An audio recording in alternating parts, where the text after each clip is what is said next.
उत्साहाचा आणि आनंदाचा प्रसंग असताना एकीकडे आनंद आहे तर दुसरीकडे मन अस्वस्थ करणाऱ्या घटना, दुर्दैवी घटना काश्मीरमध्ये घडल्या। आणि मी काल काश्मीरमध्ये गेलो आणि आज तिथून मी इथे थेट येतोय आणि या निलेशच्या प्रेमापोटी आणि आपल्या सगळ्यांच्या प्रेमापोटी खरं म्हणजे सर्वात आधी या दहशतवादी हल्ल्यातील शहीदांना मी आदरपूर्वक भावपूर्ण श्रद्धांजली अर्पण करतो। खरं म्हणजे या भ्याड हल्ल्यामध्ये 27 लोक निरपराध जे आहेत, बेकसूर पर्यटकांचा दुर्दैवी त्या ठिकाणी मृत्यू झाला। खरं म्हणजे एक प्रकारचं त्यांचं बलिदान होतं आणि त्यामध्ये 6 जण आपल्या महाराष्ट्रातले आहेत। आणि म्हणून मी काल परवाच्या दिवशी खासदार डॉक्टर श्रीकांत शिंदे आणि टीम तिकडे पाठवली होती। माझ्याशी त्या अभिजित दरेकर आणि ते राजेश कदम हे प्रत्येकाची ग्रुपच्या बरोबर माझी चर्चा करून बोलणं करून देत होते। आणि काल सकाळपासून मी त्यांच्याशी बोलत होतो, परंतु ते बोलत असताना त्यांच्या मनामधली भीती मला जाणवत होती। एक भीतीचं वातावरण तिकडे निर्माण झालं होतं, एक पॅनिक सिच्युएशन म्हणा त्या ठिकाणी निर्माण झाली होती। आणि प्रत्येकाच्या मनामध्ये लवकर कसं आपल्या घरी जाऊ एक ओढ होती। नातेवाईक देखील की जिथं संकट येतं तिथं आपत्ती येते, मग कोल्हापूर असेल, सांगली असेल, महाड असेल, चिपळूण असेल, खेड असेल, अगदी इर्शाळवाडी असेल, किंबहुना केरळ असेल, उत्तराखंड असेल, मला राहवलं नाही आणि सरळ मी श्रीनगरला गेलो आणि सोबत एकटा विमान घेऊन गेलो नाही तर आपल्याला मी सांगतो 4 विमानं आपण तिकडे घेऊन गेलो आपल्या लोकांना आणण्यासाठी।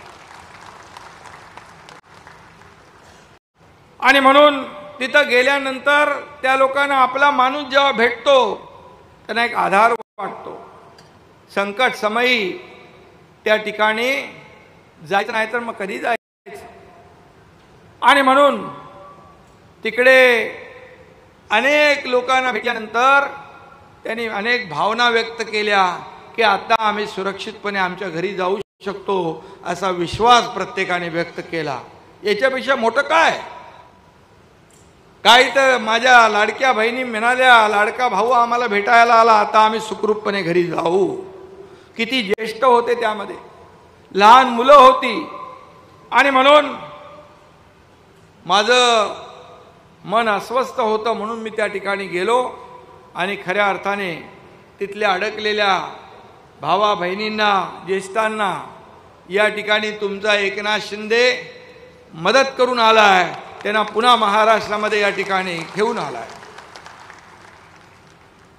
या देशावर हा खरं म्हणजे हा कुठल्या व्यक्तीवर नाही तर देशावर झालेला भ्याड हल्ला आहे आणि याला जशास तसं उत्तर दिलं पाहिजे प्रत्येक भारतवासियाची आणि भारतीय नागरिकाची भावना आहे।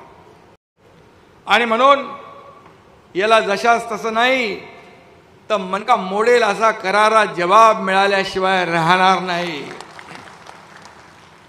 कारण नवा भारत आहे, घुसके मारेंगे असं सांगून आर पार घुसवणारा आहे। त्यामुळे या ठिकाणी जशास तसं उत्तर त्यांना पाकिस्तान धार्जिण्या दहशतवाद्यांना मिळेल। आज आणि काल देखील परवा आदरणीय देशाचे प्रधानमंत्री मोदी साहेबांनी गृहमंत्री अमित शाह साहेबांना तिकडे पाठवलं ते जखमींची विचारपूस केली, तिथल्या लोकांना भेटले, तिथे सुरक्षेचा आढावा घेतला।